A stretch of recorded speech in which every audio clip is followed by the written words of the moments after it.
Hey guys, just a quick video to show my reflections on the Airism Mask by Uniqlo. So I got this the other day, and today was the first day I really got to wear it. And this is basically what happens throughout the day is you start talking and it starts to slip down your nose. So I think most of the day it's been about here and then kind of creeps under my chin. There are a couple of factors that might make this happen. This is the way it kind of should look. And if you're not talking a lot, it can stay pretty much right there. I've got a pretty high ridge, so I mean that might be ideal, but basically it's usually about right here. And I will say, after a full day, my ears feel great compared to a lot of the homemade masks that I've used. I mean, it's quite comfortable. It's pretty stretchy, but it does keep it pretty tight to your face without it being uncomfortable. And you know, this part is fine. What seems to happen is, because I do have some whiskers growing in, it kind of acts as Velcro to pull the mask down when you talk. For example, it looks wacky. Okay. So if my chin was totally smooth and I talk, it might not move as much. But when I'm like talking normally, so yeah, most of the time it actually falls down to this point. So I mean, in general, I think this is quite usable.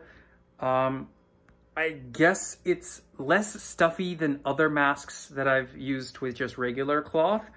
Whereas the Airism, it's pretty breathable. It's pretty comfortable, like smooth. It's not scratchy or anything. But in general, I could see myself using this mask. I felt pretty comfortable in it. And I will say that my ears do feel relief after not having to tighten it, because usually what happens is I have to tie the band over my head and down here. Instead of it going out around my ears, it would go up around my head and the other one would come around at the bottom of my neck. So this is kind of a different style than I'm used to. So I'd recommend it. I don't know that this is like the coolest feeling mask that you'll ever wear, but I do think that compared to like paper masks or to other cloth masks, this is going to give you a little more summer relief. I think the style and the look of it is great. It looks quite nice. I did notice a little strand, this right here. I'm probably just going to snip it, but they say you can get about 20 uses out of it, and you just wash it in normal detergent. So I would recommend it. I'm curious tomorrow as to, you know, how it'll be, you know, when I shave. You know, it could make it a little more like stationary so that my chin can just move freeform and the mask won't get caught on it. Otherwise, I'd say it's pretty nice. It feels pretty soft and pretty breathable while still feeling safe. I do like how easy it is to put on. I can do it with just one hand, whereas my other mask, you have to pull and then like adjust the tightness of it. It's like drawstrings, and then this one is just like a band.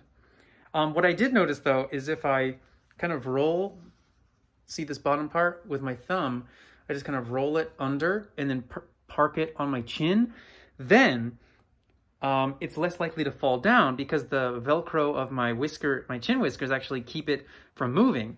So what happens is I can do all the talking that I need to, and the mask is going to stay exactly where it needs to. So, I mean, this one might be the ideal way for someone with a face like mine. You know, I do have quite a big nose, and I also grow whiskers, so that is a factor. If you have a really smooth face, you might not face this issue, or if you have a more flat nose, you might not come across this issue. But so we got to consider these things. In general, I think for most users, they're going to enjoy it. I think it's pretty comfortable. It's very affordable, 3 for about 10 bucks, and it looks great. And then especially, you know, if I just do this little hack, especially if I made a hem here so that it would stay like that, and then you wore it that way every single time, I think this might be a better option for me, especially because it stays on the top of my nose rather than here. I don't know if you can see, it's a little bit pink, you know? And it's annoying if you're talking all day and then it keeps like drooping like this. And then every time that you touch the mask, you're, you know, potentially contaminating your hands with the mask. And, you know, the whole point is to prevent contamination. So I think this mask does a good job of that. And I would say, you know, out of 5 stars, I would say this is 4 stars. Just because, you know, if they had done a Nitori mask, that would be the best, the N-Cool. But compared to a lot of other masks, I think this has a really good performance. So I would recommend it.